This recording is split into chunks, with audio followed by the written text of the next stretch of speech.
Hello friends, स्वागत है आपके अपने यूट्यूब चैनल ईडू हम सफर सफर सफलता की ओर। फ्रेंड्स, आज इस वीडियो में हम लोग देखने वाले हैं बिहार दरोगा की जो नई भर्ती आने वाली है उसी के लिए यह ज्ञान बिंदु जीएस एकेडमी जो पटना में है, जिसमें रोशन सर और बीटू झा सर पढ़ाते हैं। इन लोग के द्वारा थर्ड एडिशन का एक क्वेश्चन बैंक निकाला गया है। जो कि यह जो क्वेश्चन बैंक है इसमें कुल 25 सेट तैयार किया गया है। जो कि 25 सेट में से आज पहला सेट जो है वह 16/7/2023 का जो क्वेश्चन पूछा गया था उसका आज पार्ट 2 है। जो कि इससे पहले इसका आधा क्वेश्चन का हम एक्सप्लेनेशन करा चुके हैं। अगर अभी तक आप नहीं देखे हैं तो उसके लिए हम अलग से अपने चैनल पे प्लेलिस्ट बना दिए हैं। आप मेरे चैनल पे चले जाइए और प्लेलिस्ट ओपन करके आप सभी क्वेश्चन को बारी बारी से जरूर देख लीजिए, क्योंकि इसमें जो क्वेश्चन जो है उसके साथ एक्सप्लेनेशन दिया गया है। अगर ये दोनों आप कंप्लीट कर लेते हैं तो ज्यादा से ज्यादा क्वेश्चन जो है आपके एग्जाम में हूबहू पूछने की संभावना होगा। तो चलिए देखते हैं। आज इसमें हम लोग देखने वाले हैं जो कि यह जो थर्ड एडिशन जो ज्ञान बिंदु के जो बुक आया हुआ है, जो कि यह जो बुक है बिहार दरोगा पुलिस अवर निरीक्षक जो हल प्रश्न पत्र है, जो कि इसमें कुल 25 सेट तैयार किया गया है। जो कि इसमें अध्ययन सामग्री जो दिया गया है, समान अध्ययन का इतिहास दिया गया, कला और संस्कृति, भूगोल, राज्य व्यवस्था, अर्थव्यवस्था, विज्ञान, पर्यावरण, बिहार और कंप्यूटर और विविध, क्योंकि जितने भी सिलेबस जो है उसे कवर करके यह बुक तैयार किया गया। इस वजह से बुक जो है बहुत इंपॉर्टेंट है। तो वीडियो अंत तक देखिएगा। आइए शुरुआत करते हैं इसका, देखते हैं जो पहला क्वेश्चन क्या देगा। तो आज का 54 नंबर से शुरू करेंगे, जो कि इससे पहले 1 से 53 तक को हम कवर करा दिए। अगर अभी तक आप नहीं देखे हैं तो उसे आप लोग जरूर देख लीजिए, क्योंकि बहुत इंपॉर्टेंट वीडियो होने वाला है। तो आइए देखते हैं आज का पहला क्वेश्चन क्या दिया। एक नामीब मरुस्थल स्थित है। यहाँ बताना आपको नामीब मरुस्थल कहाँ पे स्थित है। यह जो स्थित जो है अफ्रीका में स्थित है। इसका जो आंसर जो हो जाएगा 1 नंबर हो जाएगा। आगे देखते हैं अगला क्वेश्चन दिया है, पुस्तक हिंद स्वराज निम्नलिखित में से किसके द्वारा लिखी गई है। यह हिंद स्वराज जो पुस्तक जो है, यह जो पुस्तक लिखी गई है वो महात्मा गांधी के द्वारा। इसका जो आंसर हो जाएगा ए नंबर हो जाएगा। जो कि यह जो पुस्तक है 1909 ईस्वी में महात्मा गांधी ने हिंद स्वराज की रचना किए थे। जो कि यह मूल रूप से किस भाषा में लिखी गई है, तो यह जो है गुजराती भाषा में लिखा गया है। आगे क्वेश्चन देखते हैं, दिया एक वर्तमान में केंद्रीय सतर्कता आयुक्त कौन है। तो वर्तमान में यह जो क्वेश्चन जो पूछा गया था उसमें सतर्कता आयुक्त जो थे वह पीके श्रीवास्तव थे। इसका जो आंसर जगह 1 नंबर हो जाएगा। क्योंकि केंद्रीय सतर्कता आयोग केंद्र सरकार के भ्रष्टाचार रोकने के लिए एक प्रमुख संस्था है। क्वेश्चन पूछ देगा कि ये केंद्रीय सतर्कता आयोग का कार्य क्या होता है। तो इसका मुख्य जो कार्य जो होता है वो केंद्र सरकार में भ्रष्टाचार रोकने के लिए एक प्रमुख संस्था है। जो कि यह संस्थान जो है यह समिति की सिफारिश पर सन 1964 ईस्वी में केंद्र सरकार द्वारा पारित एक प्रस्ताव के अंतर्गत इसका गठन किया गया था। तो यह भी याद रखिएगा इसका गठन कब किया गया था, तो 1964 ईस्वी में। आगे क्वेश्चन देखते हैं, 57 नंबर क्वेश्चन देख लेते हैं क्या दिया गया है। दिया गया संसद के दोनों सदनों की संयुक्त बैठक के लिए गणपूर्ति चाहिए। तो सदन के दोनों सदनों की संयुक्त बैठक के गणपूर्ति के लिए जो चाहिए वह दोनों सदनों की कुल सदस्य संख्या का 1/10। इसका जो आंसर जो हो जाएगा सी नंबर हो जाएगा। देखते हैं इसमें क्या व्याख्या दिया गया है। तो दिया है कि संसद के दोनों सदनों की संयुक्त बैठक के लिए गणपूर्ति दोनों सदनों के कुल सदस्य संख्या का 1/10 होना चाहिए। जो ये गणपूर्ति को ही कोरम कहा जाता है। यह कोरम या गणपूर्ति सदस्यों की न्यूनतम संख्या है जिनकी उपस्थिति से सदन का कार्य संपादित होता है। वही यह प्रत्येक सदन में पीठासीन अधिकार समेत कुल सदस्यों का 10वां हिस्सा होता है। तो याद रखिएगा यह 10वां हिस्सा होता है। आगे क्वेश्चन देखते हैं, दिया है कि भारत में प्रतिवर्ष आर्थिक सर्वेक्षण कौन प्रकाशित करता है। तो प्रतिवर्ष आर्थिक सर्वेक्षण जो प्रकाशित जो किया जाता है भारत में वह वित्त मंत्रालय या भारत सरकार के द्वारा किया जाता है। इसका जो आंसर हो जाएगा ए नंबर हो जाएगा। जो वित्त मंत्रालय जो भारत सरकार का होता है उनके द्वारा यह किया जाता है। जो कि यह देख लेते हैं, यह जो क्वेश्चन है पिछले एग्जामों में भी पूछा हुआ है। तो देखते हैं ये इसका एक्सप्लेनेशन क्या दिया गया है। तो दिया गया है कि भारत में प्रतिवर्ष आर्थिक सर्वेक्षण वित्त मंत्रालय जो भारत सरकार का होता है उसके द्वारा प्रकाशित किया जाता है। जो कि इसमें अर्थव्यवस्था के मुख्य घटक जैसे महंगाई दर, बुनियादी ढांचे, कृषि और विदेशी मुद्रा भंडार जैसे प्रमुख क्षेत्रों में रुझानों का विस्तृत विवरण दिया गया है। जो कि इसके साथ ही आर्थिक सर्वेक्षण में देशों के सामने मौजूद आर्थिक चुनौतियों के बारे में बताया जाता है। तो ये बहुत इंपॉर्टेंट पॉइंट है, इसे आप लोग याद रखिएगा। आगे देखते हैं जो कि यह जो मैथ्स का क्वेश्चन है, जो कि 59 नंबर जो क्वेश्चन है इसका आंसर सी नंबर हो जाएगा। आगे क्वेश्चन देखते हैं जो कि 60 नंबर दिया गया, संसाधन जो वर्षों के उपभोग से समाप्त हो जाता है उन्हें क्या कहा जाता है। तो संसाधन जो वर्षों के उपभोग से समाप्त जो होता है उसे अनवीनीकरण कहा जाता है। इसका आंसर बी नंबर हो जाएगा। जो कि देखते हैं यहाँ पॉइंट जो दिया है कि जिन संसाधनों को एक बार उपयोग करने के बाद पुनः उपयोग या उन्हें बदला नहीं जा सकता है, उन्हें अनवीनीकरण संसाधन कहते हैं। जो कि अनवीनीकरण ऊर्जा संसाधन पर्यावरण के अनुकूल नहीं आता है। याद रखिए, क्वेश्चन पूछ देगा कि अनवीनीकरण ऊर्जा संसाधन जो है क्या पर्यावरण के अनुकूल आता है, तो यह पर्यावरण के अनुकूल नहीं आता है। जैसे कोयला हो गया, तेल हो गया, परमाणु ऊर्जा हो गया, पेट्रोलियम हो गया, ये सब क्या है, तो अनवीनीकरण संसाधन है। जो कि नवीनीकरण क्या होता है, तो नवीनीकरणीय ऊर्जा संसाधन में सौर ऊर्जा, पवन ऊर्जा, ज्वारीय ऊर्जा, भूतापीय ऊर्जा आदि को शामिल किया जाता है। ये आप लोग एग्जाम्पल भी याद रखें, क्योंकि इससे एग्जाम्पल बहुत बार पूछा हुआ है, तो यह बहुत VVI क्वेश्चन है। आगे क्वेश्चन देखते हैं, ये कि जीवों के परिरक्षित अवशेष कहलाते हैं। तो जीवों के परिरक्षित अवशेष को कहा जाता है जीवाश्म कहा जाता है। इसका आंसर ए नंबर हो जाएगा, जो कि जीवों के परिरक्षित अवशेष जीवाश्म कहलाते हैं। जो कि जीवाश्म क्या होते हैं, तो सामान्यतः जीव की मृत्यु के बाद उसके शरीर का अपघटन हो जाता है तथा वह समाप्त हो जाता है, परंतु कभी कभी जीव अथवा उसके कुछ भाग ऐसे वातावरण में चले जाते हैं जिनके कारण उसका अपघटन पूरी तरह से नहीं हो पाता है। तो यह इसी को क्या कहा जाता है, तो जीवाश्म कहा जाता है। जैसे यहाँ उदाहरण स्वरूप दिया गया, कोई मृत कीट गर्म मिट्टी में सूख कर कठोर हो जाए तथा उसमें कीट के शरीर की छाप सुरक्षित रह जाए, तो जीव के इस प्रकार के परिरक्षित अवशेष ही जीवाश्म कहलाते हैं। जैसे आगे देखते हैं, दिया है कि जीवाश्म कितने पुराने हैं, इस बात के आकलन करने के लिए दो घटक है, जैसे सापेक्ष तथा फॉसिल डेटिंग है। याद रखिए, क्वेश्चन पूछ देगा कि जीवाश्म जो होता है वो कितने पुराने हैं, इससे पता लगाने के लिए कितने घटक होते हैं, या दो घटक होते हैं। जो कि कौन कौन सा, तो एक सापेक्ष होता है, एक फॉसिल डेटिंग होता है। जो कि जीवाश्म के परत दर परत वर्षों तक अधिक दाब के कारण, दब जाने के कारण चट्टान बनते हैं। जो कि चट्टान जीवाश्म युक्त और जीवाश्म रहित दोनों प्रकार के होते हैं। आगे क्वेश्चन देखते हैं, एक बाबू जगजीवन राम छात्रावास योजना, जो कि BJRCY से शॉर्ट में कहा जाता है, इसका संबंध जो है डैश विद्यार्थियों के लिए छात्रावास निर्माण से है। तो यह जो निर्माण जो है SC जो है विद्यार्थी के लिए छात्रावास निर्माण से है। इसका जो आंसर हो जाएगा 2 नंबर हो जाएगा। जो कि बाबू जगजीवन राम छात्रावास योजना अनुसूचित जाति जो कि SC के छात्रों के लिए छात्रावास के निर्माण तथा छात्रों को गुणवत्तापूर्ण शिक्षा प्राप्त करने के सक्षम बनाने हेतु प्रोत्साहित करने का साधनों में से एक है। जो कि यह योजना जो है लड़कियों के लिए 1961 से 66 से चल रही है। तो याद रखिएगा, ये क्वेश्चन पूछ देगा कि लड़कियों के लिए कब शुरुआत किया गया था, तो 1961-66 में इसकी शुरुआत किया गया था। वही इसे 1989-90 से लड़कों के लिए शुरू किया गया था। तो याद रखिएगा, लड़कों के लिए 89-90 में शुरू किया गया था तथा इसे 2008 और 2018 में इसमें संशोधित किया गया है। जो कि आगे इसमें देखते हैं, दिया है कौन से भारतीय कंपनी बहुराष्ट्रीय निगम नहीं है। यहाँ बताना आपको, इसमें जो कंपनी दिया गया उसमें बहुराष्ट्रीय निगम कौन सा नहीं है, तो इसमें जो हो जाएगा दिया है कि BSNL, जो कि BSNL जो है वो बहुराष्ट्रीय कंपनी नहीं है। इसका जो आंसर जगह 1 नंबर हो जाएगा। जो कि यह कैसी कंपनी है, तो यह एक सरकारी कंपनी है। जो कि BSNL जो होता है, जो कि भारतीय कंपनी बहुराष्ट्रीय निगम नहीं है। जो कि टाटा मोटर्स जो कि मोटर गाड़ी के लिए, जो रैनबैक्सी जो कि दवाई के लिए, और एशियन पेंट्स जो कि पेंट के लिए, जो सभी भारतीय कंपनियां बहुराष्ट्रीय निगम है। जो कि बहुराष्ट्रीय निगम क्या होता है, तो ये बहुराष्ट्रीय निगम वे कंपनी है जो अपने देश के साथ अन्य देशों में भी कार्य करती हैं और अपनी शाखाओं, सहायक कंपनियां आदि के नेटवर्क के माध्यम से अपना व्यवसाय संचालित करती है। उसी को क्या कहा जाता है, तो बहुराष्ट्रीय निगम कहा जाता है। जो कि यह जो क्वेश्चन जो है 64 पोस्ट का जो PT का जो एग्जाम हुआ था उसमें क्वेश्चन ये पूछा हुआ है, इस वजह से बहुत इंपॉर्टेंट है। इसका जो आगे देख लेते हैं क्वेश्चन क्या दिया गया है। जो कि अगला जो पॉइंट इसमें क्वेश्चन जो दिया गया है कि भारत के स्वदेशी लाइट कॉम्बैक्ट एयरक्राफ्ट तेजस ने अपनी हथियार क्षमता के 5वीं जनरेशन की dash air to air combat missile को जोड़ा है। तो यह जो जोड़ा है वो पाइथन 5, इसका जो आंसर जगह 2 नंबर हो जाएगा। जो कि भारत में स्वदेशी लाइट कॉम्बैक्ट एयरक्राफ्ट तेजस ने अपनी हथियार क्षमता के 5वीं जनरेशन की Python 5 air to air combat missile को जोड़ा है। ये पॉइंट बहुत इंपॉर्टेंट है क्योंकि ये क्वेश्चन पूछा हुआ है, आगे भी पूछने की संभावना है, बहुत VVI क्वेश्चन है। आगे क्वेश्चन देखते हैं, जो कि आगे जो क्वेश्चन दे दिया है कि बिहार के कौन से राज्यपाल भारत के राष्ट्रपति बने थे। तो बिहार के राज्यपाल जो भारत के राष्ट्रपति जो बने थे वह रामनाथ कोविंद बने थे। इसका आंसर D नंबर हो जाएगा। जो कि रामनाथ कोविंद भारत के राष्ट्रपति बनने से पहले बिहार के राज्यपाल थे, जो कि यह अगस्त 2015 से जून 2017 तक यह रहे थे। वही भारत के किस क्रम के राष्ट्रपति बने थे, यह 14वें राष्ट्रपति के पद पे आसीन 2017 से 2022 तक रहे थे।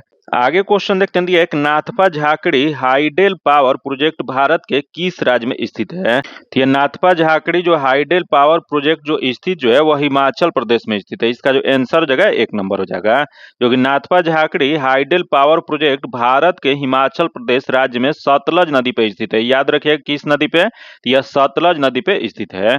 आगे क्वेश्चन देखते हैं, दिया है कि चमगादड़ तथा पक्षी के पंख हैं। तो चमगादड़ तथा पक्षी के पंख जो होते हैं वह समवृत्ति होते हैं। इसका जो आंसर हो जाएगा बी नंबर हो जाएगा, जो कि समवृत्ति या समरूप अंक क्या होता है? तो यह जो होता है पक्षी एवं चमगादड़ के पंख को बारीकी से देखने पर पता चलता है कि चमगादड़ के पंख मुख्यतः उसकी दीर्घतः अंगुली के मध्य की त्वचा के फैलाव से बनता है, जो कि आगे देखते हैं इसमें क्या देगा। परंतु पक्षी के पंख उसकी पूरी अग्र बाहु की त्वचा के फैले से बना है, जो कि जो पैरों से ढकी रहती है। अंत 2 पंखों के अधिकल्प उसकी संरचना और संगठन में बहुत अंतर है, जो कि आगे पॉइंट इसमें दिया है कि वे एक जैसे दिखाई देते हैं किंतु वे उड़ने के लिए उसकी उपयोग करते हैं, परंतु सभी की उत्पत्ति पूर्णतः सामान्य नहीं है। इस कारण यह उन्हें समरूप अभिलक्षण बनाता है, न कि समजात अभिलक्षण। तो याद रखिएगा क्यों ये बनता है, जो यह बनता है क्या? तो यह समजात जो बनता है अभिलक्षण नहीं बनता है। यह क्या होता है? तो यह समरूप अभिलक्षण का एग्जाम्पल है, जो कि आगे देखते हैं यहाँ समजात अंग क्या होता है। तो समजात अंग जो होता है भिन्न भिन्न वातावरण में रहने वाले जंतुओं के ऐसे अंग की संरचना एवं उत्पत्ति के दृष्टिकोण से एक दूसरे से भिन्न होता है, परंतु एक ही प्रकार के कार्य करते हैं, जो कि समजात अंग कहलाते हैं। जैसे हमारा हाथ और कुत्ते का अगला पैर, जैसे हमारा दांत और हाथी का दांत, या आलू का कंद और घास का भूसारी, यह जब क्या होता है तो यह समजात अंग का उदाहरण है। आगे देखते हैं इसमें दिया है एक अवशेषी अंग। अवशेषी अंग क्या होता है? अवशेषी अंगों को मानव, पौधे और जानवरों के शरीर के अंगों या हिस्से के रूप में परिभाषित किया जा सकता है जिसका कोई स्पष्ट कार्य नहीं होता है और उन्हें उनके संबंधित पूर्वजों की अवशिष्ट अंग माना जाता है। जैसे मानव में अपेंडिक्स पाया जाता है, अकल दाढ़ पाया जाता है, या बाहरी कान या टॉन्सिल या साइनस, ये सब क्या है? तो यह अवशेषी अंग का एग्जाम्पल है। एग्जाम्पल आप सभी जरूर याद रखिए क्योंकि एग्जाम्पल ये अधिकतर क्वेश्चन में एग्जाम में पूछ देता है। आगे देखते हैं, दिया है कि इंडियन नेशनल कांग्रेस के प्रथम अध्यक्ष कौन थे? तो इंडियन नेशनल कांग्रेस के प्रथम अध्यक्ष जो बने थे वह डब्ल्यू.सी. बनर्जी, जो कि विमेश चंद्र बनर्जी बने थे। इसका जो आंसर हो जाएगा सी नंबर हो जाएगा, जो कि देखते हैं यहाँ क्या दिया है। तो इंडियन नेशनल कांग्रेस के प्रथम अध्यक्ष विमेश चंद्र बनर्जी थे, जो कि भारतीय राष्ट्र कांग्रेस की स्थापना जो एक अवकाश प्राप्त अंग्रेज ICS अधिकारी एलन ओक्टेव होम, जो कि A.O. ह्यूम जो थे, यह दिसंबर 1885 ईस्वी में किए थे। जो कि इसकी पहली बैठक कब किया गया था? तो इसकी पहली बैठक जो है 28 दिसंबर 1885 ईस्वी को बंबई के ग्वालियर टैंक स्थित गोकुलादास तेजपाल संस्कृत कॉलेज में हुआ था। जो कि इस अधिवेशन के प्रथम अध्यक्ष कौन बने थे? तो इसके प्रथम अध्यक्ष जो थे विमेश चंद्र बनर्जी, डब्ल्यू.सी. बनर्जी, तथा सचिव कौन बने थे? तो सचिव जो थे A.O. ह्यूम बने थे। तो ये आप लोग पॉइंट बहुत इंपॉर्टेंट है, बार बार क्वेश्चन पूछता है, इसे जरूर याद रखिएगा। इसका आगे देखते हैं, दिया है कि E20 क्या है? बताना आपको E20 क्या है। तो यह जो है एल्कोहल मिश्रित पेट्रोल है, जो कि E20 पेट्रोल के साथ 20% इथेनॉल का मिश्रण होता है, जो कि प्रधानमंत्री श्री नरेंद्र मोदी ने 6 अप्रैल 2023 को बेंगलुरु जो कर्नाटक में भारत ऊर्जा सप्ताह जो कि IEW के दौरान E20 फ्यूल को लॉन्च किया था। तो क्वेश्चन पूछ देगा कि प्रधानमंत्री ने यह कहां से शुरुआत किया था? तो यह बेंगलुरु कर्नाटक से शुरुआत किए थे, जो कि 6 फरवरी 2023 को। जो कि इसमें क्या होता है? तो इसमें 20% जो होता है इथेनॉल का मिश्रण होता है पेट्रोल में। आगे क्वेश्चन देखते हैं, जो कि अगला दिया गया है, एक आवश्यक तत्व है जिसका उपयोग प्रोटीन के संश्लेषण में किया जाता है। यह जो आवश्यक जो तत्व जो होता है नाइट्रोजन होता है। नाइट्रोजन एक आवश्यक तत्व है जिसका उपयोग जो होता है प्रोटीन संश्लेषण में किया जाता है। जो कि आगे देखते हैं, यहाँ दिया है कि प्रोटीन अधिक अणुभार वाले नाइट्रोजन युक्त कार्बनिक पदार्थ है, जो कि ये पौधे और जंतुओं की कोशिकाओं में प्रचुर मात्रा में पाया जाता है। जो कि नाइट्रोजन के बारे में यहाँ जान लेते हैं क्या होता है। तो नाइट्रोजन जो होता है यह आवर्त सारणी के वर्ग 15 में पाया जाता है, जो से इस तत्व को इलेक्ट्रॉनिक विन्यास NH2NP3 होता है। जो कि यह जो होता है यह अर्थ क्रस्ट में अल्प मात्रा में मुख्यतः सोडियम नाइट्रेट चिली साल्टपीटर जो कि NaNO3, इसका रासायनिक सूत्र आप लोग याद रखें, क्योंकि यह जो क्वेश्चन पिछले एग्जाम में पूछा गया है, तो यह सोडियम नाइट्रेट चिली साल्टपीटर का यह क्या होता है, तो NaNO3 होता है। तथा पोटेशियम नाइट्रेट जो कि KNO3, जो कि ये भी याद रखिएगा के रूप में यह पाया जाता है। तो याद रखिएगा ये अर्थ क्रस्ट में किस रूप में पाया जाता है, तो यह छोटे मात्रा में ही पाया जाता है, लेकिन यह सोडियम नाइट्रेट चिली के रूप में, सोडियम नाइट्रेट चिली साल्टपीटर के रूप में और पोटेशियम नाइट्रेट के रूप में पाया जाता है। आगे देखते हैं, यहाँ दिया है एक नाइट्रोजन के परमाणिक तथा भौतिक गुण इसमें बताना है। तो देखते हैं, यहाँ दिया है एक नाइट्रोजन वर्ग जो है वह 15 के तत्व है, और इस वर्ग में नाइट्रोजन गैसीय अवस्था में किंतु अन्य तत्व ठोस अवस्था में पाया जाता है। जैसे इस तत्व में बाहरी कक्षा में 5 इलेक्ट्रॉन है और इसकी संयोजकता जो होता है 3 और 5 होता है। तो ये भी आप लोग याद रखेंगे, इस तत्व में बाहरी कक्षा में कितने इलेक्ट्रॉन होते हैं, तो बाहरी कक्षा में 5 इलेक्ट्रॉन होते हैं। क्योंकि इसकी संयोजकता कितना होता है, तो इसकी संयोजकता जो होता है 3 और 5 होता है। जो कि आगे पॉइंट इसमें देख लेते हैं, दिया है कि यह जल से अभिक्रिया नहीं करता है। याद रखिएगा नाइट्रोजन जो होता है वह जल से अभिक्रिया नहीं करता है, और यह रंगहीन तथा गंधहीन गैस है, तथा यह हवा से थोड़ा हल्का होता है और जल में कम घुलनशील होता है। आगे देखते हैं, दिया है कि नाइट्रोजन काफी कठिनाई से द्रवीभूत होता है। तो याद रखिएगा द्रव के रूप में जो होता है बहुत कठिनाई से ये से बदला जा सकता है। वही साधारण ताप पर नाइट्रोजन निष्क्रिय होता है। वही नाइट्रोजन तत्व पादप द्वारा कैल्शियम, सल्फर, फास्फोरस या अन्य तत्वों की तुलना में अधिक मात्रा में प्रयोग किया जाता है। तो याद रखिए ये भी क्वेश्चन पूछ देगा कि ये सबसे अधिक किसका प्रयोग किया जाता है, तो यह जो होता है नाइट्रोजन तत्व का प्रयोग किया जाता है। क्योंकि नाइट्रोजन पादपों में मुख्यतः न्यूक्लियर अम्ल, प्रोटीन तथा अन्य नाइट्रोजनी पदार्थों के संश्लेषण हेतु प्रयोग किया जाता है। तो ये भी आप लोग याद रखिएगा, नाइट्रोजन पादप जो होते हैं उसमें मुख्यतः न्यूक्लिक अम्ल, प्रोटीन तथा अन्य नाइट्रोजनी पदार्थों के संश्लेषण हेतु प्रयोग किया जाता है। तथा देखते हैं, दिया गया कि वातावरण में कितने प्रतिशत नाइट्रोजन पाया जाता है, तो वातावरण में 78%, 78% नाइट्रोजन पाया जाता है। परंतु पादप इसे गैस के रूप में न लेकर नाइट्रेट्स और नाइट्राइट्स के रूप में प्रयोग करता है। तो याद रखिए क्वेश्चन एक बार पूछा हुआ था कि वातावरण में जो नाइट्रोजन जो पाया जाता है उसे पादप, प्लांट जो होता है उसे किस के रूप में प्रयोग करते हैं, तो यह जो प्रयोग जो करते हैं वो नाइट्रेट्स या उसी को नाइट्राइट्स कहा जाता है उसके रूप में प्रयोग करते हैं। क्योंकि अगला हम लोग देखते हैं, अगला जो तत्व है मैग्नीज के बारे में। मैग्नीज जो होता है पौधे में इस तत्व की आवश्यकता क्लोरोफिल के निर्माण में होता है। जो प्रकाश संश्लेषण के दौरान जो क्लोरोफिल की आवश्यकता जो पड़ती है, तो उसकी क्लोरोफिल के निर्माण में मैग्नीज की आवश्यकता होती है, जो कि यह नाइट्राइट्स में नाइट्रेट बनाने में महत्वपूर्ण भूमिका निभाता है। याद रखिएगा मैग्नीज जो होता है वह नाइट्राइट से नाइट्रेट बनाने में महत्वपूर्ण भूमिका निभाता है, जो कि इस तत्व की कमी से पौधे की पत्तियां भूरी हो जाती है। जो कि ये भी क्वेश्चन एक बार पूछा हुआ है कि पौधे की पत्तियां भूरी होने का मुख्य कारण किसके कमी से होता है, तो यह जो है मैग्नीज के कमी से होता है। आगे जो अगला तत्व हम लोग देखते हैं फास्फोरस के बारे में। जो कि फास्फोरस जो दिया गया है यह तत्व न्यूक्लिक अम्ल और फास्फोलिपिड पदार्थों में पाया जाता है। तो याद रखिएगा फास्फोरस किस में पाया जाता है, तो यह तत्व जो है न्यूक्लिक अम्ल और फास्फोलिपिड पदार्थ में पाया जाता है, जो कि कोशिकाओं के निर्माण, बीजों के निर्माण और फसलों के परिपक्व में महत्वपूर्ण भूमिका निभाता है। जो कि अगला देख लेते हैं हम लोग जिंक के बारे में। जो कि जिंक जो है इस तत्व की कमी से पौधे की लंबाई में वृद्धि रुक जाती है। जो कि यह क्वेश्चन ये भी पूछा हुआ है कि किस तत्व की कमी से पौधे की लंबाई में वृद्धि रुक जाती है, तो यह जो रुकता है वो जिंक के कमी से रुकता है। जो कि पौधे बौने हो जाते हैं तथा इसे इंडोल एसिटिक अम्ल के संश्लेषण में उपयोगी होता है। तो याद रखिए इसका उपयोग क्या होता है, तो यह इंडोल एसिटिक अम्ल के संश्लेषण में उपयोग होता है।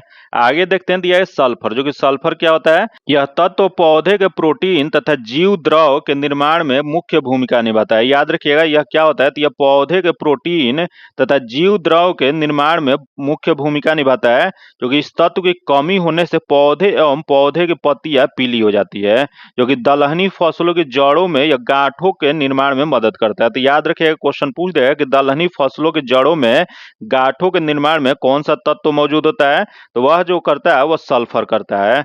जो कि आगे इसी में देख लेते हैं, अगला जो दिया है पोटेशियम। जो कि पोटेशियम जो होता है पौधे में वृद्धि में पोटेशियम तत्व की महत्वपूर्ण भूमिका होता है। जो कि इसकी कमी से पत्तियों पर अंगमारी, जो कि उसी बिलाइट होता है, वो हो जाता है, जिससे प्रोटीन संश्लेषण की क्रिया में रुकावट होता है। जो कि वही अगला देख लेते हैं कैल्शियम के बारे में दिया है। जो कि दिया है कि यह डीएनए तथा आरएनए में प्रोटीन की संयुक्त करने, क्रोमोसोम के निर्माण में, वसा के संश्लेषण, कार्बोहाइड्रेट्स और अमीनो अम्ल के परिवहन में सहायक होता है।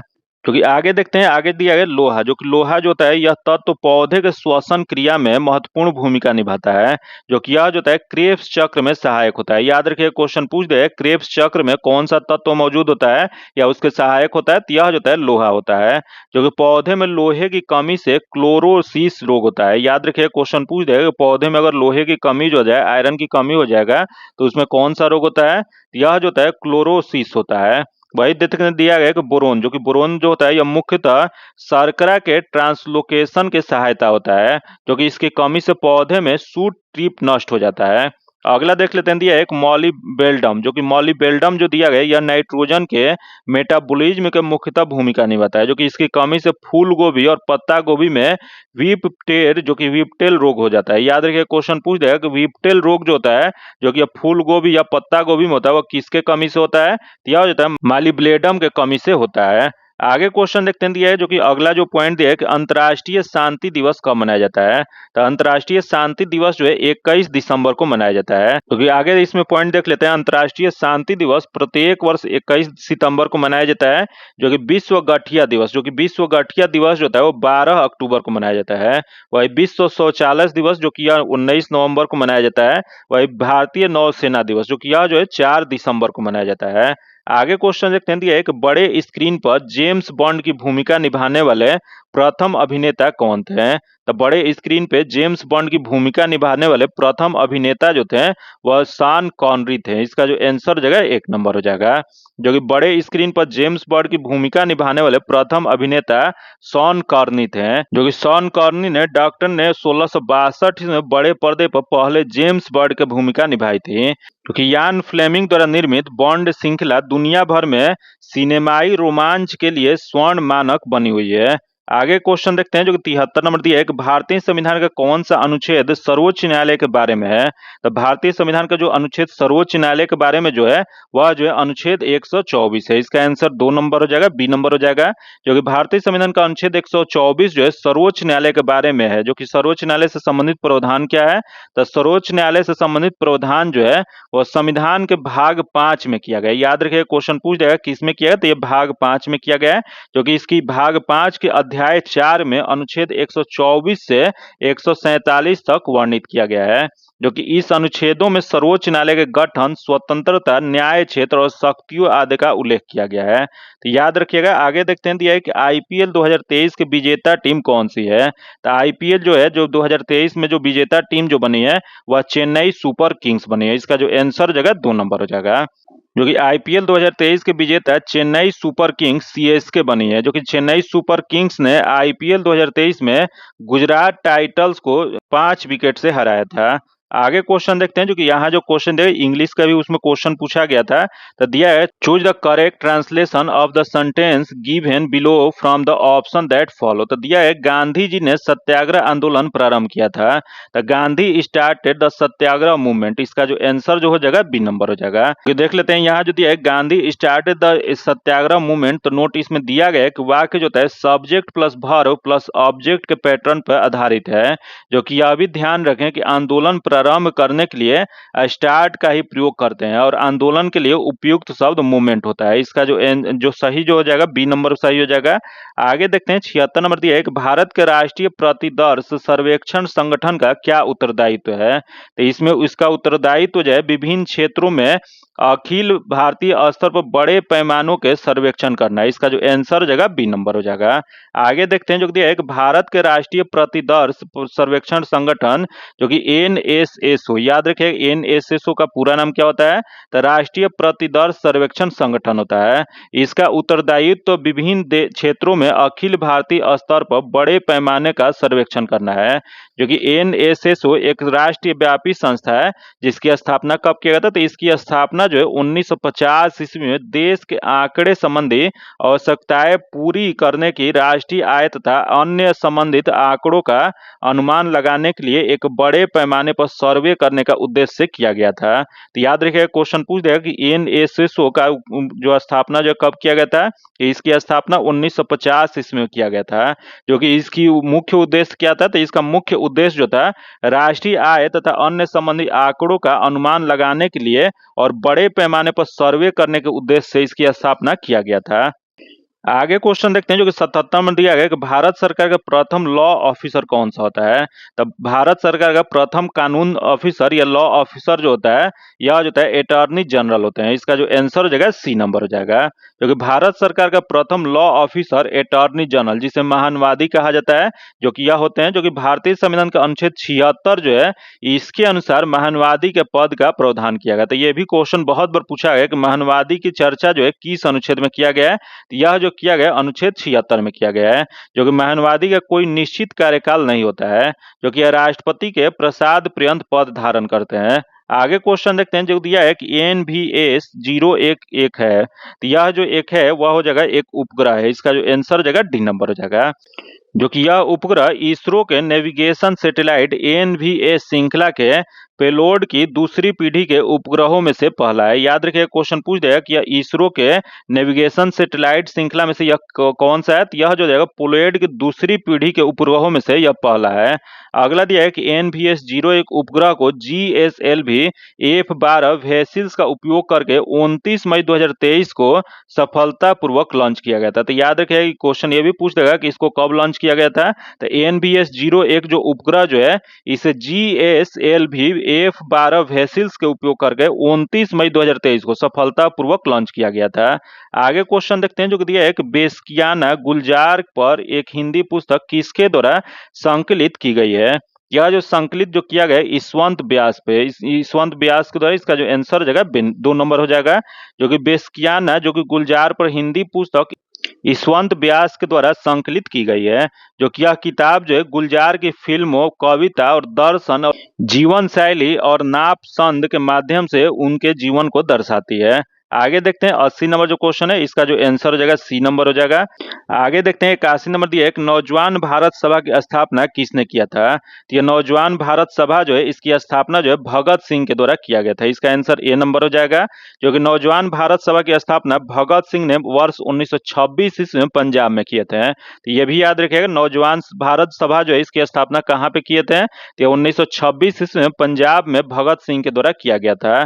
जो कि इनके अन्य सहयोगी संस्थापक सदस्य जो थे छबिल दास और यशपाल थे। आगे क्वेश्चन देखते हैं, यहाँ फिलिंग द करेक्ट बताना है, फिलिंग द ब्लैंक्स बताना है। तो दिया गया कि यहाँ दिया गया कि he succeed because he dash hard work. तो इसका जो आंसर जो जगह वर्कड हो जाएगा, इसका आंसर डी नंबर हो जाएगा। आगे देखते हैं 83 नंबर दिया है कि भारत में एक्सपोर्ट प्रीपेयर्डनेस इंडेक्स जो कि निर्यात तैयारी सूचकांक का प्रकाशन निम्नलिखित में से कौन करता है। तो यह जो करता है वह नीति आयोग करता है। इसका आंसर 1 नंबर हो जाएगा, जो कि जान लेते हैं यहाँ क्या दिया। तो दिया है कि भारत में एक्सपोर्ट्स प्रीपेयर्डनेस इंडेक्स जो कि निर्यात तैयारी सूचकांक जो है इसका प्रकाशन जो है नीति आयोग के द्वारा किया जाता है, जो कि नीति आयोग ने 17 जुलाई 2023 को अपना तीसरा निर्यात तैयारी सूचकांक रिपोर्ट जारी किया है। जो कि इस रिपोर्ट के अनुसार तमिलनाडु में 80.89 अंक के साथ प्रथम स्थान है, वही 78.20 अंक के साथ महाराष्ट्र दूसरे स्थान पे है और 76.36 अंक के साथ कर्नाटक तीसरे स्थान पे है। आगे क्वेश्चन देखते हैं दिया है तापमान का एसआई इकाई क्या होता है। तो तापमान का एसआई इकाई जो है केल्विन होता है। इसका जो आंसर हो जाएगा ए नंबर हो जाएगा, जो कि देखते हैं यहाँ क्या दिया। तो दिया है तापमान का एसआई इकाई जो है केल्विन होता है, जो कि ताप माप के लिए 2 बिंदु निश्चित किया गया है, जो कि पहला जो है क्वथनांक बिंदु होता है और दूसरा जो है हिमांक बिंदु होता है। तो याद रखिएगा ये भी क्वेश्चन पूछ जाएगा ताप मापने के लिए कितने बिंदुओं का निश्चित किया गया। तो यह 2 बिंदु का निश्चित किया गया है, जो कि एक क्वथनांक बिंदु और एक हिमांक बिंदु। जो कि देखते हैं तापमान मापने के लिए विभिन्न पैमाने क्या होते हैं। तो अगर सेल्सियस पैमाना देखा जाए तो यह जो है पैमाने पर जल का क्वथनांक को 100 डिग्री सेल्सियस तथा हिमांक को 0 डिग्री सेल्सियस लिया जाता है। वही केल्विन पैमाने पर देखा जाए तो केल्विन पैमाने जो है इस पर जल का क्वथनांक बिंदु जो है 373.15 केल्विन तथा हिमांक बिंदु जो है 273.15 केल्विन होता है। वही फ़ारेनहाइट पैमाने पर क्या होता है। तो फ़ारेनहाइट पैमाना जो है इस पर जल का क्वथनांक बिंदु 212 डिग्री फ़ारेनहाइट तथा हिमांक बिंदु जो है 32 डिग्री फ़ारेनहाइट पर लिया जाता है। वही रोमर पैमाना देखा जाए तो इस पर क्वथनांक बिंदु जो है 80 डिग्री रोमर होता है और हिमांक बिंदु जो है 0 डिग्री रोमन होता है, जो कि यह जो चारों पैमानों का संबंध जो होता है यहाँ दिया गया है, जो कि आप लोग जरूर याद रखिएगा क्योंकि इसे न्यूमेरिकल बनाने में बहुत लाभदायक होता है। तो C माइनस 0 बटा में 100 हो जाएगा इक्वल टू F माइनस 32 बटा में 180 हो जाएगा इक्वल टू R माइनस 0 बटा में 80 हो जाएगा इक्वल टू K माइनस 273 बटा में 100 हो जाएगा। तो ये फॉर्मूला आप लोग जरूर याद रखिएगा क्योंकि ये जो फॉर्मूला जो है इससे न्यूमेरिकल क्वेश्चन पूछ देता है, जो कि बहुत ही लाभदायक साबित होगा। आगे देखते हैं जो कि 85 नंबर दिया गया है, केबुल लमजाओ राष्ट्रीय उद्यान स्थित है।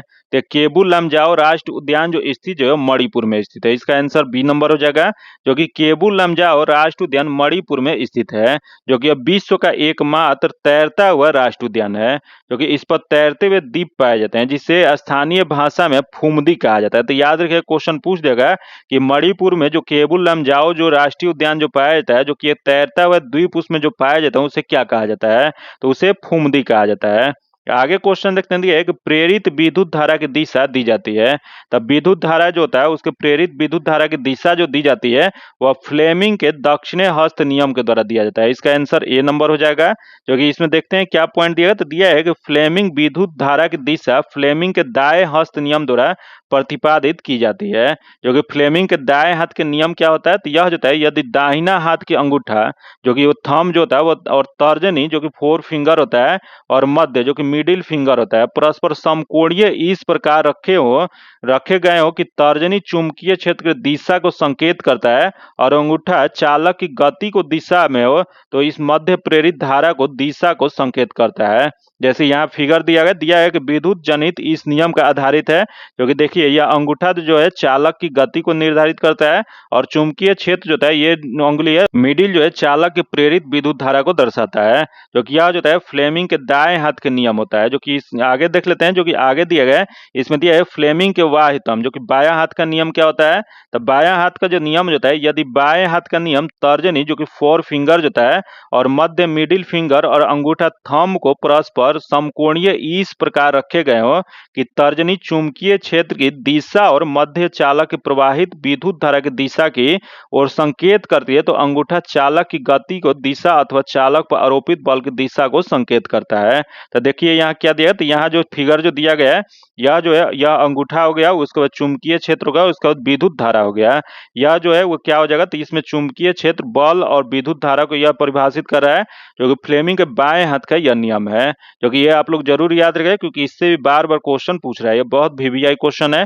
आगे देखते हैं प्रतिवर्ती धारा, जो कि प्रतिवर्ती धारा क्या होता है, वैसी धारा जिसकी परिमाण एवं दिशा समय के साथ बदलती है तथा प्रत्यावर्ती धारा कहलाती है, जो कि प्रतिवर्ती धारा के पूरे चक्र में औसतन मान 0 होता है। याद रखिए प्रतिवर्ती धारा को पूरे चक्र में औसतन मान कितना होता है, तो यह 0 होता है।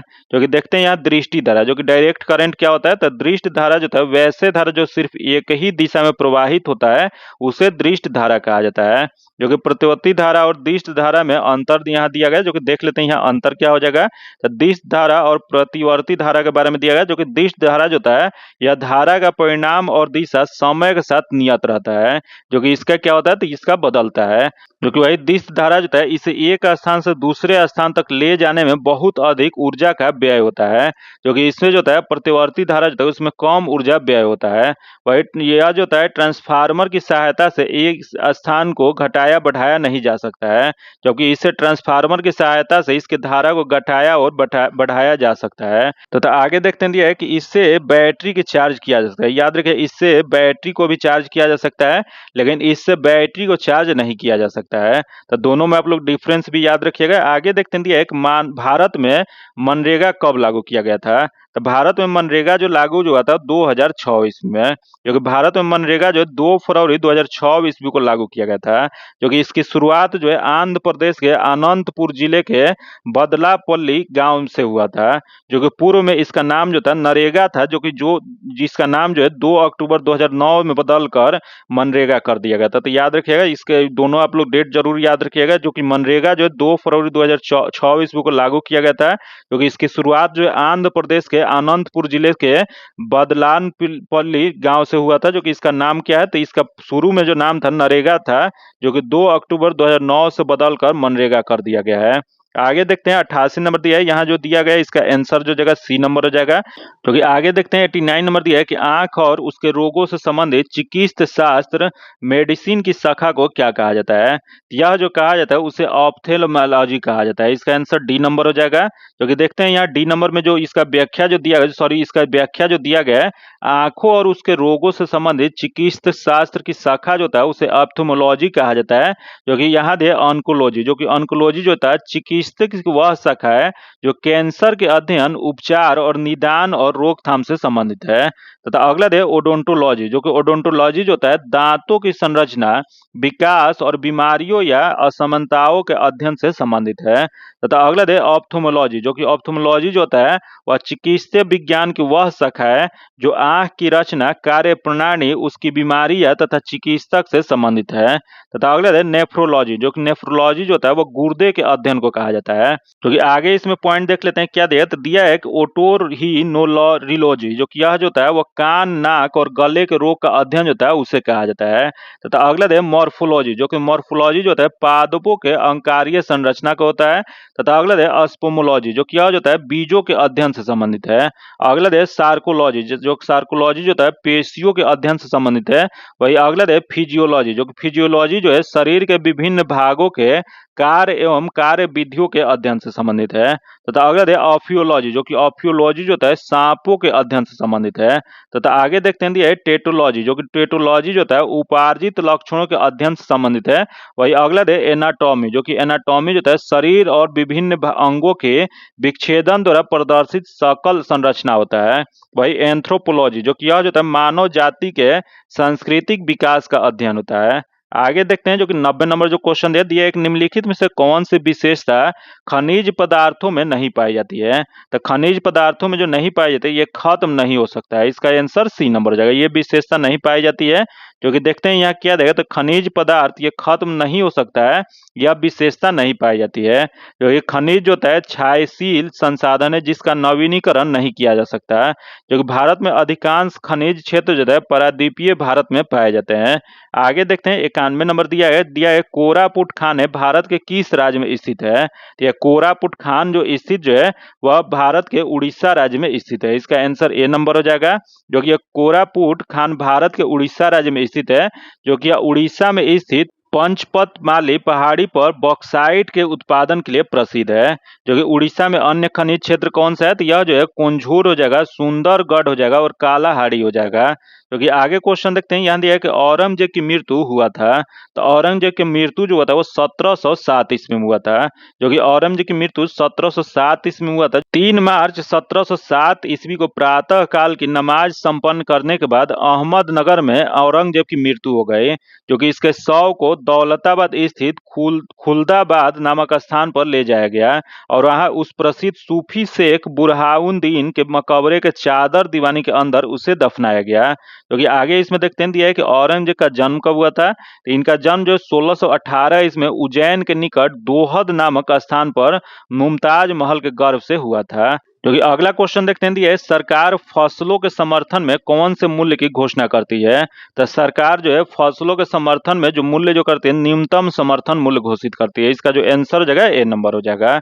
जो कि सरकार फसलों के समर्थन में न्यूनतम समर्थन मूल्य एमएसपी की घोषणा करती है। जो कि न्यूनतम समर्थन मूल्य मिनिमम सपोर्ट प्राइस को कृषि लागत और मूल्य आयोग जो कि सीएससीपी के सिफारिश के आधार पर वर्ष में 2 बार तय किया जाता है। तो ये भी क्वेश्चन पूछ रहा है कि यह मिनिमम सपोर्ट प्राइस जो है वह किसके सिफारिश पर, तो यह सीएससीपी के सिफारिश पर वर्ष में 2 बार तय किया जाता है।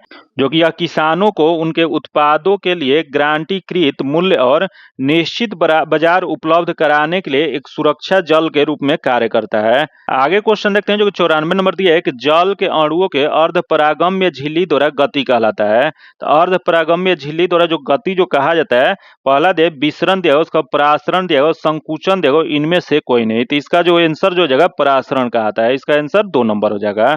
जो कि देखते हैं यहाँ क्या दिया है, तो जल के अणुओं के अर्धपरागम्य झिल्ली द्वारा गति परासरण कहा जाता है, क्योंकि परासरण को इंग्लिश में ऑस्मोसिस कहा जाता है। जो कि यह क्या होता है, तो परासरण की प्रक्रिया में जल विलायक जो होता है वह के अणु अर्धपरागम्य झिल्ली के द्वारा जल के अधिक सांद्रता वाले क्षेत्र में जल के कम सांद्रता वाले क्षेत्र की ओर गमन करता है, जो कि परासरण की प्रक्रिया जो है बिना अर्धपरागम्य झिल्ली के संभव नहीं है। अगला देख लेते हैं, यहाँ दिया है परासरण के उदाहरण दिया है, जो कि देख लेते हैं क्या हो जाएगा। तो यह हो जाएगा, परासरण द्वारा पौधे अपने मूल रोम से भूमि से जल अवशोषित करते हैं, क्योंकि पौधे के कोशिका में जल का संचलन प्रसारण द्वारा ही होता है।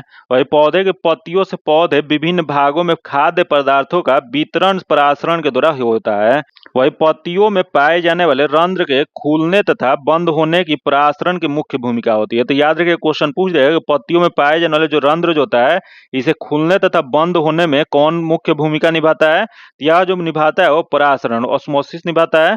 तथा आगे देखते हैं, दिया है कि जब किसी पादप कोशिका में परासरण द्वारा पानी की हानि होती है तो कोशिका झिल्ली सहित आंतरिक पदार्थ संकुचित हो जाता है, क्योंकि इस घटना को जीव द्रव कुंचन कहते हैं। तो याद रखिए, इसे क्या कहा जाता है, तो यह जो घटना जो है जीव द्रव कुंचन कहा जाता है। क्योंकि आगे देखते हैं, यहाँ विसरण डिफ्यूजन के बारे में दिया गया, जो कि यह क्या होता है, द्रव गैस विलीय के अणुओं का अनेक अधिक सांद्रता वाले क्षेत्र से कम सांद्रता वाले क्षेत्र की ओर गति विसरण कहलाता है। जो कि विसरण का उदाहरण क्या होता है, तो विसरण द्वारा गैस हो जो कि O2 और CO2 का आदान प्रदान कोशिका तथा बाहरी वातावरण के बीच होता है। क्योंकि आगे देखते हैं, दिया है कि पौधे में जो वाष्पोत्सर्जन जो होता है इसमें विसरण द्वारा जलवाष्प बाहर निकलता है, जो कि इत्र के शीशी कमरे में खोलने पर उसकी सुगंध जो होता है विसरण द्वारा ही पूरे कमरे में फैल जाता है। जो कि यह क्वेश्चन पूछा हुआ है कि अगर इत्र का शीशी कमरे में खोल दिया जाता है तो वो किसके कारण कमरे में फैल जाता है, तो उसका सुगंध जो होता है वह विसरण के कारण कमरे में फैल जाता है।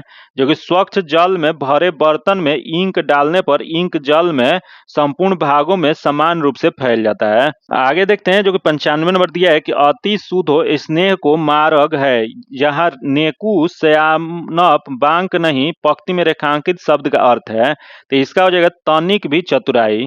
जो कि यहाँ जो दिया गया अति शुद्ध स्नेह की मार्ग है, उन्हें नेकु श्यानप बाक नहीं पंक्ति में रेखांकित शब्द जो इसका नेकु श्यानप का अर्थ जो है वह तनिक, नेकु का हो जाएगा तनिक हो जाएगा, थोड़ा हो जाएगा या कम हो जाएगा या अल्प हो जाएगा, और श्यानप का हो जाएगा चतुराई हो जाएगा। अतः विकल्प के अनुसार तनिक भी चतुराई सही उत्तर होगा।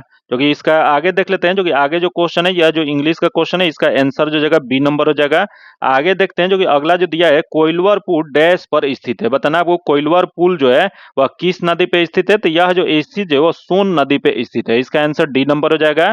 जो कि यह पुल का आधिकारिक नाम क्या है, तो इसका आधिकारिक नाम जो है अब्दुल बारी पुल है, जो इसका स्थापना 1856 ईस्वी में, परिचालन 1862 ईस्वी में शुरू किया गया था। तो याद रखिएगा अब्दुल बारी पुल जो है इसकी स्थापना कब किया गया था, तो 1856 ईस्वी में, और इस पे परिचालन जो है 1862 ईस्वी में शुरू किया गया था।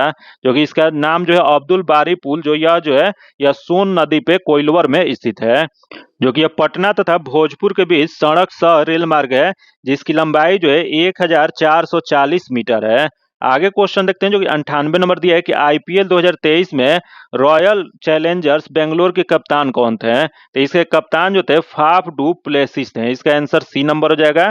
जो कि IPL जो है IPL 2023 में रॉयल चैलेंजर्स बेंगलोर के कप्तान जो थे फाफ डू प्लेसिस थे। जो कि अब 12 मार्च 2022 ईस्वी को पूर्व RCB कप्तान विराट कोहली ने घोषणा की कि वह फाफ डू प्लेसिस को कमान सौंपेंगे, जो कि RBC ने यह नए कप्तान होंगे। जो कि फाफ डू प्लेसिस दक्षिण अफ्रीका के क्रिकेट खिलाड़ी हैं, जो कि इंडियन प्रीमियर लीग जो है 2023 IPL का 16वां संस्करण था। यह भी क्वेश्चन याद रखिएगा, 2023 में जो IPL जो हुआ वह 16वां संस्करण था। जो कि इसकी विजेता टीम जो है चेन्नई सुपर किंग्स है, जो कि जो 5वीं बार जीती है। वही उप विजेता जो है गुजरात टाइटल्स है। आगे क्वेश्चन देखते हैं, एक अंतर्राष्ट्रीय जैव विविधता दिवस 2023 का थीम क्या है। तो अंतर्राष्ट्रीय जैव विविधता दिवस 2023 जो था इसका थीम जो था वह from agreement to action build back biodiversity, इसका आंसर ए नंबर हो जाएगा। क्योंकि देखते हैं यहाँ क्या देगा, तो अंतर्राष्ट्रीय जैव विविधता दिवस 2023 का थीम जो था from agreement to action build back biodiversity, समझौता से कार्रवाई तक जैव विविधता की पुनः निर्माण था इसका। तथा अगला पॉइंट यह है कि यह जो है 22 मई को मनाया जाने वाला अंतर्राष्ट्रीय जैव विविधता दिवस पृथ्वी पर जीवन को बनाए रखने के लिए जैव विविधता के महत्व के बारे में जागरूक बढ़ाता है। जो कि आगे देखते हैं, आज का आखिरी क्वेश्चन देख लेते हैं, दिया गया है जो कि दिया है, गौतम बुद्ध ने धर्म चक्र प्रवर्तन कहाँ से प्रारंभ किए थे? तो गौतम बुद्ध जो थे धर्म चक्र प्रवर्तन का प्रारंभ जो किए थे वह सारनाथ से किए थे। जो कि देख लेते हैं इसमें क्या व्याख्या दिया है। तो दिया है, गौतम बुद्ध ने धर्म चक्र प्रवर्तन सारनाथ से आरंभ किए थे, जो कि महात्मा बुद्ध उरुवेला जो कि वर्तमान बोध गया में सारनाथ आए थे, जहां पर 5 ब्राह्मण सन्यासियों को अपना प्रथम उपदेश दिए थे, जिसे बौद्ध ग्रंथों में धर्म चक्र प्रवर्तन के नाम से जाना जाता है। तो आज इतना ही रखते हैं। यह वीडियो आपको कैसा लगा आप सभी कमेंट करके जरूर बताइएगा, ताकि आगे भी उसी आधार पर अगला वीडियो आएगा। और किस टाइप का आप लोग वीडियो चाहते हैं वो भी आप लोग कमेंट कीजिए। अगर अभी तक आप चैनल को सब्सक्राइब नहीं किए तो चैनल को सब्सक्राइब कर लीजिएगा और बगल में बेल आइकन है जिसे जरूर दबा लीजिएगा, ताकि जब भी वीडियो डालें तो आपको नोटिफिकेशन प्राप्त हो। और वीडियो आपको हेल्पफुल लगा हो तो वीडियो को लाइक कीजिएगा और ज्यादा से ज्यादा अपने दोस्तों के साथ शेयर कीजिएगा। फिर मिलते हैं आपसे अगले वीडियो में, तब तक के लिए धन्यवाद। जय हिंद।